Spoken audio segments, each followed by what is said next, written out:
ನಮಸ್ಕಾರ. ಉಡುಪಿ ರುಚಿ ಫುಡ್ ಚಾನೆಲ್ಗೆ ಸ್ವಾಗತ. ಈಗ ಮಾವಿನಕಾಯಿ ಸೀಸನು. ಎಲ್ಲ ಕಡೆ ಮಾವಿನಕಾಯಿ ಬೇರೆ ಬೇರೆ ಐಟಮ್ಸ್ ಎಲ್ಲ ಮಾರ್ತಾ ಇರ್ತೀವಿ. ಉಪ್ಪಿನಕಾಯಿ ತುಂಬ ಫೇಮಸ್ಸು. ಈಗ ನಾನು ಎಣ್ಣೆ ಹಾಕದೆ ಮಾಡುವ ಮಾವಿನಕಾಯಿ ಉಪ್ಪಿನಕಾಯಿಯನ್ನು ಮಾಡಿ ತೋರಿಸ್ತಾ ಮಾಡಲು ತಾಜಾ ಮಾವಿನಕಾಯಿ ಬೇಕು.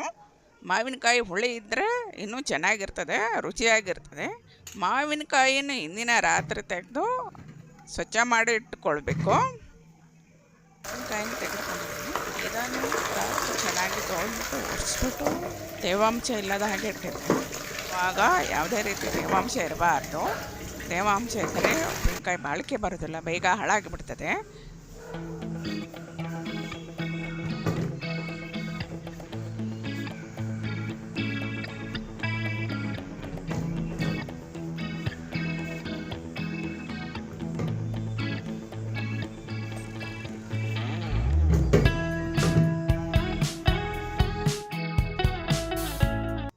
ಈಗ ಸಣ್ಣದಾಗಿ ಕತ್ತರಿಸ್ಕೊಳ್ಳೋ ಇದರದು ಎರಡು ಬದಿಯಲ್ಲಿ ತೊಟ್ಟು ತೆಗಿಬೇಕು.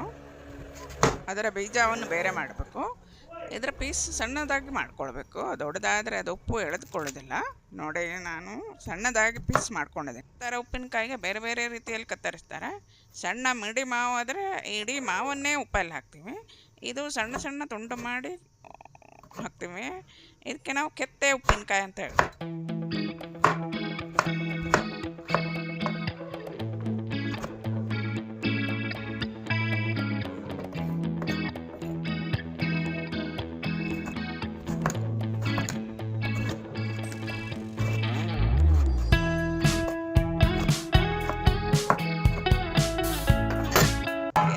ಉಪ್ಪು ಸೇರಿಸ್ತೀನಿ. ಚೆನ್ನಾಗಿ ಕಲಿಸ್ಕೊಳ್ಬೇಕು. ಉಪ್ಪು ಎಲ್ಲ ಕಡೆ ಹರಡಬೇಕು. ಹಾಗೆ ಮಿಕ್ಸ್ ಮಾಡ್ಕೊಳ್ಬೇಕು. ಒಂದು ಚಮಚದಲ್ಲಿ ಇದನ್ನು ಸರಿಯಾಗಿ ತಿರುಗಿಸ್ತಾ ಇರಬೇಕು. ಉಪ್ಪು ತುಂಬ ಜಾಸ್ತಿನೂ ಆಗಬಾರ್ದು, ತುಂಬ ಕಡಿಮೆನೂ ಆಗಬಾರ್ದು. ತುಂಬ ಜಾಸ್ತಿ ಆದರೆ ಉಪ್ಪಿನಕಾಯಿ ತಿನ್ನಲಿಕ್ಕೆ ಆಗೋದಿಲ್ಲ. ತುಂಬ ಕಡಿಮೆ ಆದರೆ ಉಪ್ಪಿನಕಾಯಿ ಹಾಳಾಗ್ತದೆ.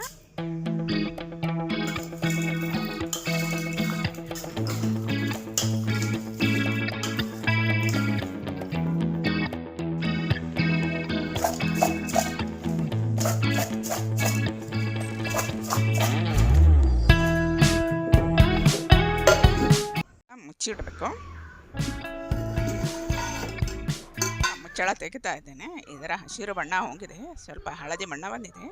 ನಾನು ಅರಿಶಿನ ಹುಡಿ ಹಾಕಿಲ್ಲ, ಇದು ಕಲರು ಸ್ವಲ್ಪ ಲೈಟ್ ಇದೆ. ಇದಕ್ಕೆ ಉಪ್ಪು ಕೂಡ ಕರಗಿ ನೀರು ಆಗಿಬಿಟ್ಟಿದೆ.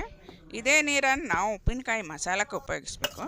ಈ ಉಪ್ಪಿನಕಾಯಿ ಮಾಡುವಾಗ ಬೇರೆ ನೀರು ಹಾಕಬಾರ್ದು. ಉಪ್ಪು ನೀರನ್ನು ಬೇರೆ ಬೇರೆ ಮಾಡಿ ಈ ನೀರನ್ನು ಬಿಸಿ ಮಾಡ್ಕೊಳ್ಳಿ, ಮತ್ತು ಅದನ್ನು ತಣ್ಣಗೆ ಮಾಡ್ಕೊಳ್ಬೇಕು. ಈ ನೀರನ್ನು ಮಾತ್ರ ಉಪ್ಪಿನಕಾಯಿಗೆ ಬಳಸಬೇಕು. ಇದನ್ನು ಬಿಸಿಲಿನಲ್ಲಿಟ್ಟು ಕೂಡ ಬಳಸ್ಬೋದು.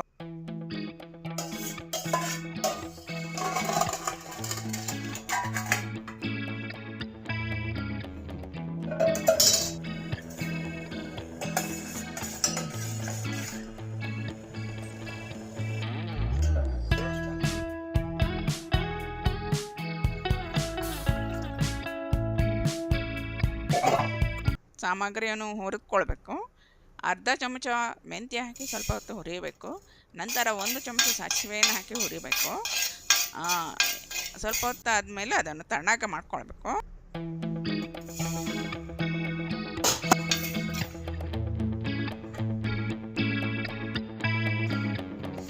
ಒಂದು ಜಾರ್ಗೆ ಹಾಕ್ಬಿಟ್ಟು ಸ್ವಲ್ಪ ಪೌಡ್ರ್ ಮಾಡ್ಕೊಳ್ಳಿ. ಆ ಪೌಡ್ರಿಗೆ 2 ಚಮಚ ಅಚ್ಚ ಖಾರದ ಪುಡಿ ಸೇರಿಸಿ ಇದನ್ನು ಕಡಲಿಕ್ಕೆ ಉಪ್ಪು ನೀರನ್ನೇ ಹಾಕಬೇಕು. ಉಪ್ಪು ನೀರನ್ನು ತಣ್ಣಗಾಗಿ ಮಾಡ್ಕೊಂಡಿದ್ದೀನಿ.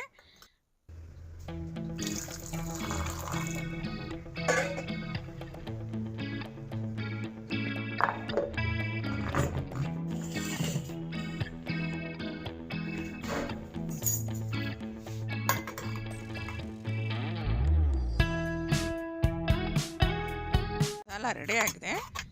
ಇದನ್ನು ಮಾವಿನಕಾಯಿ ಹೋಳಿಗೆ ಸೇರಿಸಿ ಚೆನ್ನಾಗಿ ಮಿಕ್ಸ್ ಮಾಡಿ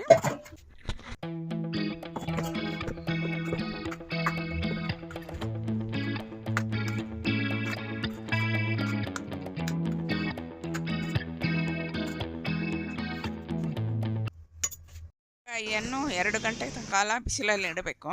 ಬಿಸಿಲಿನಲ್ಲಿ ಒಣಗಿದ ಮೇಲೆ ಅದರಲ್ಲಿ ಇದ್ದ ತೇವಾಂಶ ಏನಾದರೂ ಇದ್ದರೆ ಅದು ಹೋಗ್ಬಿಡ್ತದೆ, ಫಂಗಸ್ ಬರೋದಿಲ್ಲ. ನಂತರ ಅದನ್ನು ಕೋಲ್ ಮಾಡಿಬಿಟ್ಟು ಒಂದು ಡಬ್ಬದಲ್ಲೇ ಹಾಕಿಡಿ.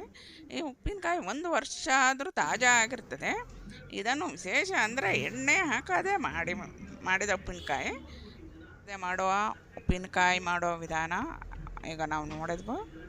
ಇಷ್ಟ ಆದರೆ ಲೈಕ್ ಮಾಡಿ, ಕಮೆಂಟ್ ಮಾಡಿ, ಹಾಗೆ ಮರೆಯದೆ ಸಬ್ಸ್ಕ್ರೈಬ್ ಮಾಡಿ.